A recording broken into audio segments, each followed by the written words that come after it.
Look at this massive white scar stretching across the red desert rock, a ghostly calcium bathtub ring reaching 170 feet high above the receding blue water of a dying Lake Powell. This is the skeleton of the American West, a watermark of a civilization that spent water it never truly owned, now gasping for air at a terrifying 24% total capacity. For months, the headlines promised that the miracle winters of 2023 and 2024 had saved us, showing images of heavy snowpacks and claiming the water crisis was finally over. But those wet years were a lie, a temporary pulse in a dying body that evaporated into the dry desert air before the water could even touch the Colorado River. The heat is a thief that never sleeps, waiting to snatch every drop of moisture from the mountains, leaving the great reservoir emptier and more desperate than it was before. The math is cold and unforgiving. Every single second, this lake loses 8,162 cubic feet of water to the turbines in the sun, but it only receives 5,312 back.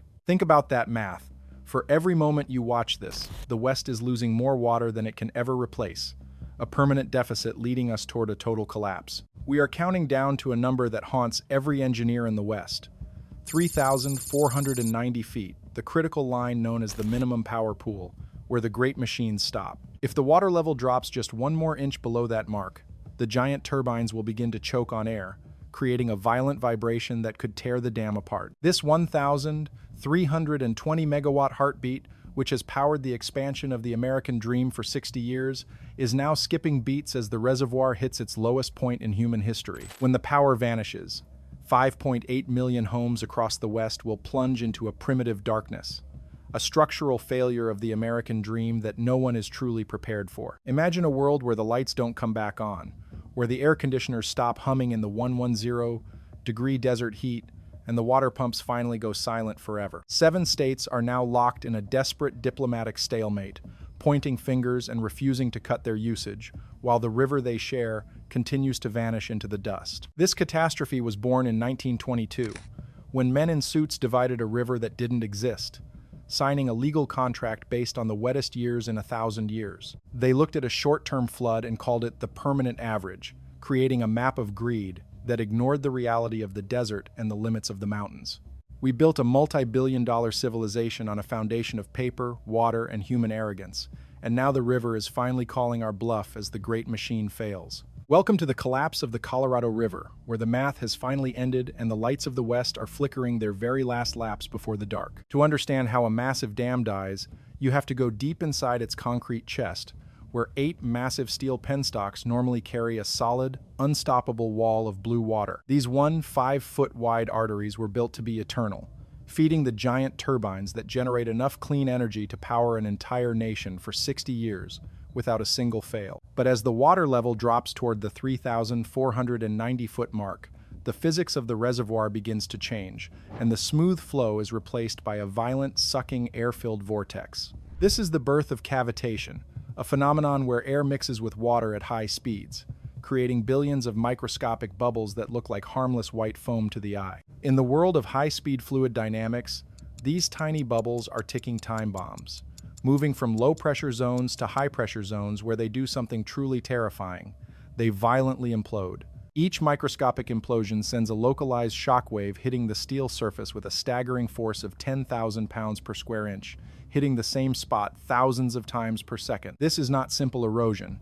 It is a mechanical execution, where cavitation liquefies high-grade stainless steel and tears giant chunks of metal right out of the spinning turbine blades. You cannot run a dam through this nightmare because the resulting vibration would shake the 250 million-ton structure until the concrete begins to crack and the heavy bolts fly out. Imagine the sound of 1,000,000 hammers striking the heart of the dam simultaneously, a deep, rhythmic shudder that signals the beginning of a catastrophic failure for the entire system. As the turbines gasp for water, the whirlpool above the dam grows larger, pulling in debris and air that accelerate the internal destruction of the machine's most delicate copper components. The engineers knew this day might come, so they built a backup system called the River Outlet Works, 4 smaller tubes designed to bypass the turbines entirely. But these pipes are the spare tires of the dam, never intended to run continuously or handle the massive pressure of a collapsing reservoir for years at a time. In early 2024, a high-flow test revealed a dark secret. The vibration in these backup pipes was so intense it began tearing the heavy steel bolts right out of the concrete. The federal government realized their last safety net was made of rotting silk, a backup system that could fail at any moment and leave the downstream states completely dry. This is the ultimate engineering dead end. If we use the turbines, they explode from cavitation. If we use the bypass tubes, we risk a total structural collapse of the dam. The metal is screaming, the concrete is groaning, and the men in charge are staring at a machine that has become a weapon pointed at the heart of the West. There is no surgeon who can fix this. No miracle parts arriving from the factory. Only the slow, inevitable grinding of a billion-dollar machine turning itself into a pile of junk. For the first time in history, the Bureau of Reclamation is powerless against the laws of physics, watching as their greatest achievement becomes their most terrifying and expensive liability. We are trapped between a total blackout and a structural breakup, and the only thing left to do is wait for the sound of the last gear finally snapping under the unbearable pressure. To understand the collapse of 2026, we have to travel back to a smoky room in Santa Fe, 1922, where 7 men gathered to divide the liquid gold of the West. They signed the Colorado River Compact, a legal document that promised to distribute 16.5 million acre-feet of water every single year to the growing states of the American desert. It was a moment of triumph, a victory of human law over the wild river, but there was a fatal flaw hidden in the ink that would destroy the future. The men in that room weren't looking at the true history of the river. They were looking at a mirage, a short-term flood they mistook for a permanent reality. Here is the crime.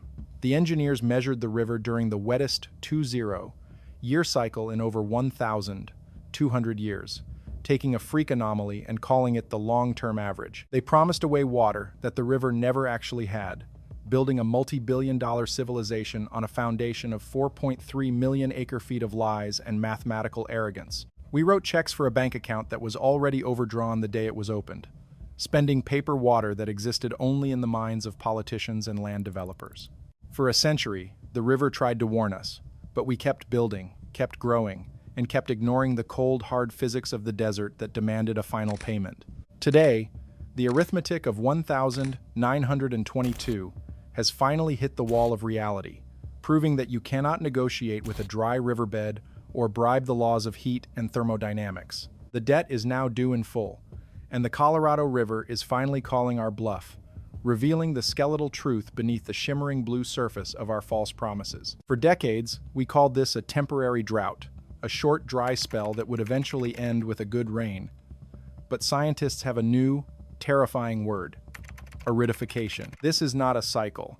It is a permanent shift in the baseline of the West, where the Earth is heating up and changing the physics of the mountains. For every single degree of warming, the Colorado River loses 9% of its total flow to the thirsty soil and the relentless heat of the desert sun. The mountain soil has become a massive, thirsty sponge, soaking up the melted snowpack before it can ever reach the streams that feed the great Colorado River. The river has already shrunk by 20% since the year 2000, yet our legal greed for its water remains frozen in the wet, impossible dreams of 1,922. The 1,922 Compact has officially become a suicide pact, forcing the upper basin states to deliver a fixed amount of water even if their own reservoirs run dry. If the river runs dry, the upper basin starves first, trapped in a legal system designed for a world and a climate that no longer exist in our reality. We are trying to run a 21st century survival crisis using a map drawn by men who didn't believe in the climate limits of the burning American desert.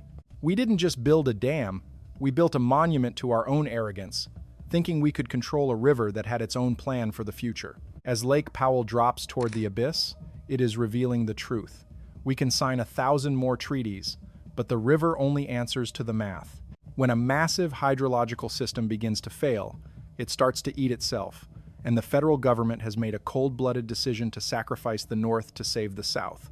In a move of pure hydrological desperation, they have opened the gates at Flaming Gorge in Wyoming, sending 500,000 acre-feet of emergency water rushing down toward a dying Lake Powell. It is a temporary fix that creates a permanent scar, a brutal strategy of draining one reservoir to delay the inevitable blackout of another, further downstream in the burning desert. Look at the shores of Wyoming and Utah, where small towns that built their entire economies on lake tourism are now watching their livelihoods vanish into a muddy, cracked abyss. This is what engineers call the hydrological punch in the gut, where federal authorities effectively steal the insurance policy of the North to keep the fountains running in Las Vegas. Docks that once floated on deep blue water now sit on parched earth, miles away from the water, as the federal government prioritizes the air conditioners humming in the burning South. We are witnessing the slow-motion destruction of the Upper Basin, a sacrifice made by politicians who are terrified of the political fallout when the lights finally go out in Phoenix. But even this massive sacrifice will not be enough to stop the chain reaction,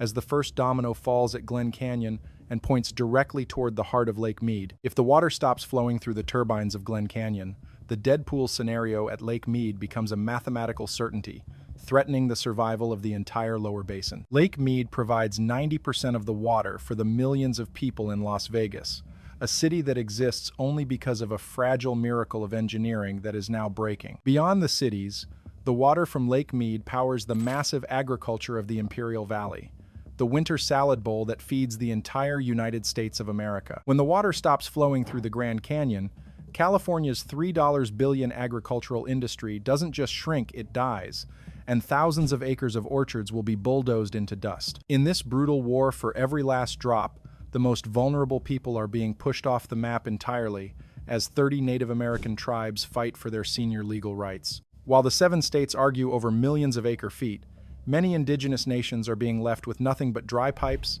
broken promises, and a repeat of a dark historical theft. It is a modern-day water grab that prioritizes suburban swimming pools in Arizona over the basic human survival of the people who have lived on this sacred land for millennia. By October 2026, the current operating guidelines will expire, and the 7 states are currently locked in a diplomatic stalemate, channeling their inner Wild West to protect their water. California points at Arizona, and Arizona points at Utah.